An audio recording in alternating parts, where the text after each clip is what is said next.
What's up, everybody? Welcome to Del on Movies. And today we have another unboxing for you. This time we got a companion piece to a set that I unboxed not that long ago.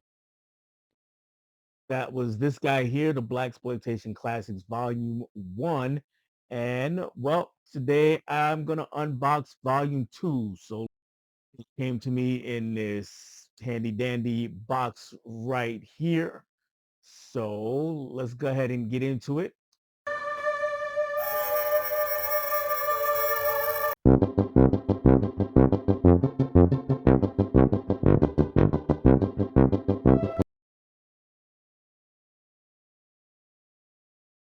Tough part of this, guys, is always getting into it without cutting my finger, cutting my hand, or cutting the contents of the package. Let's see how I did. I finally got it open. Let's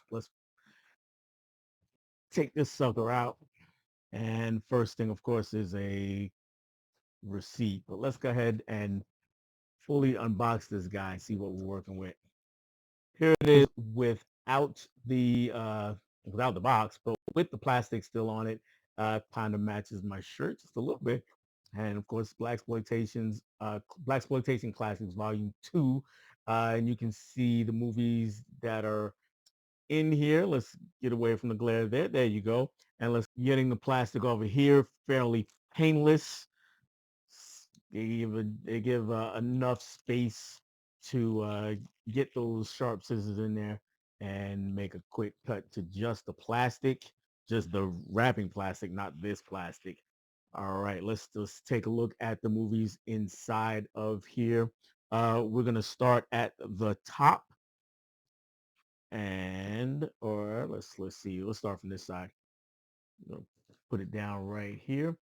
First movie up is this is Jim Brown in Slaughter's Big Ripoff, and this is actually the second movie. I'll just go ahead and take out the other movie, uh, Slaughter. So Slaughter I've seen. I don't think I've seen Slaughter's Big Ripoff, but I'm definitely going to check both of those out. Uh, for the Big Ripoff, which of course is the sequel, is here on the inside. We just got some not a lot going on art wise. We just got the disc with some pictures on them. Nice pictures. Is Jim Brown on the inside of that one. Turning him around, you see him on both discs. And of course, here is the original. I suspect the same. One thing about these sets that I'm a little disappointed is the lack of artwork on the inside of each disc. But I'm happy to have these movies in 4K, so I will take it. And there is the artwork for Slaughter. And do we have reversible artwork on these? I'm guessing not. No, we do not. So what you see is what you get as far as the cover goes. Good thing about this cover, and I think all of the covers for this set so far, is that the image used is the original poster, what was on the original poster. So that's cool. Next movie, I'm actually going to skip over the next movie because for reasons, and you'll find out soon. But I am going to come to this one, and this one is Cotton Comes to Harlem. This is another. This is an excellent movie right here. So I would definitely highly. Now you see now, you done fucked up, you know that, don't you? I highly recommend Cotton Comes to Harlem. Um, it's it's black exploitation without being, I want to say, not as over the top as a lot of the other films are. And woo, we had a loose disc in this one, which I didn't even hear, which is rare that I don't hear it. Not that I get a loose disc, but taking a look at the cover, at the art on the disc inside. The next movie, last three movies, reason I skipped over one of those because they were kind of separated, but the last three movies all feature the incomparable, the great Pam Grier, and this includes Town is the first of these. This one also has Fred Williamson in it, and really an all-star cast of black exploitation heroes in the movie. This is for lack of a better comparison, off the top of my head, a kind of a Magnificent Seven kind of version of a black exploitation film, and it's definitely worth a watch. Next is one of her lesser known films. I have it on Blu-ray because and in the superhero section because technically this character originated in comic strips, and that is Friday Foster. And this one also has an all-star cast. I know that Carl Weathers shows up in here. I believe Yaphet Kotto shows up in here.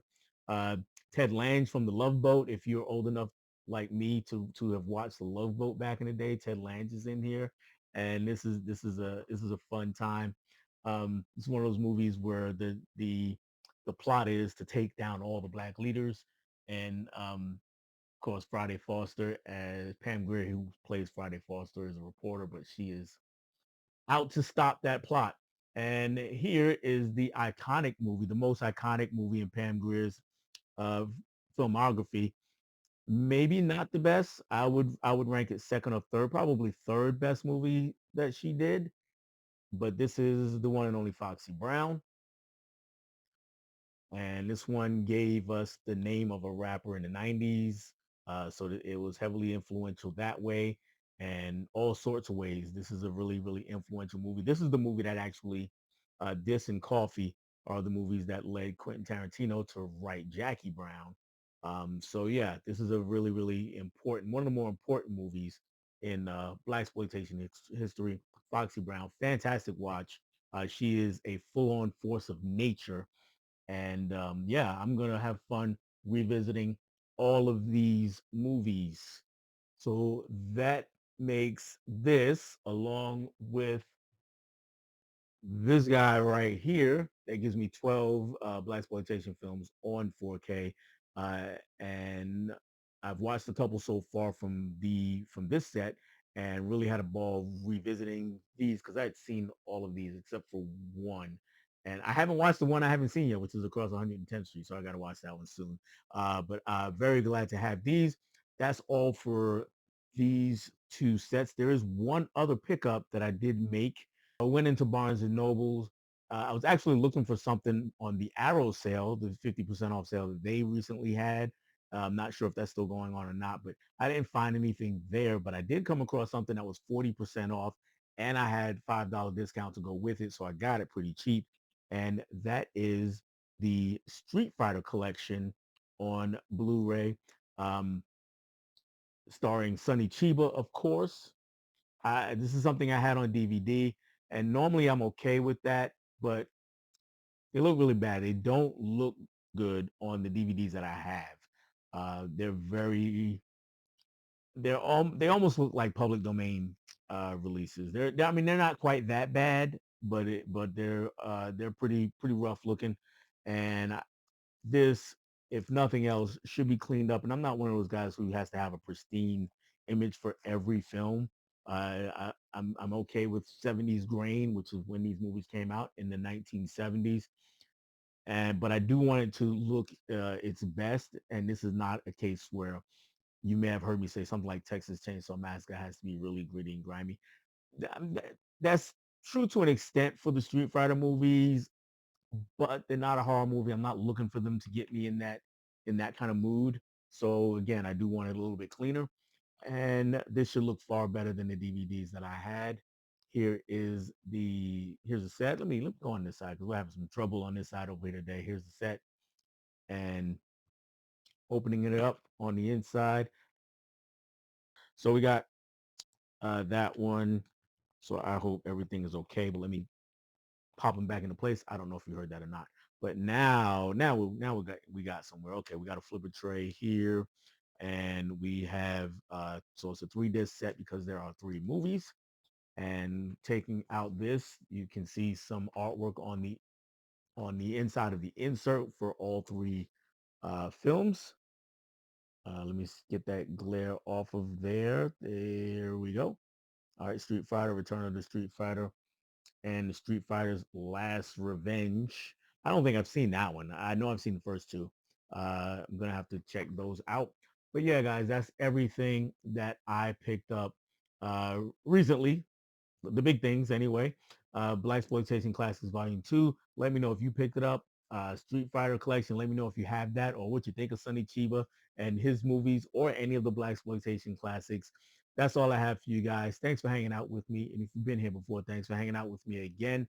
Bye bye.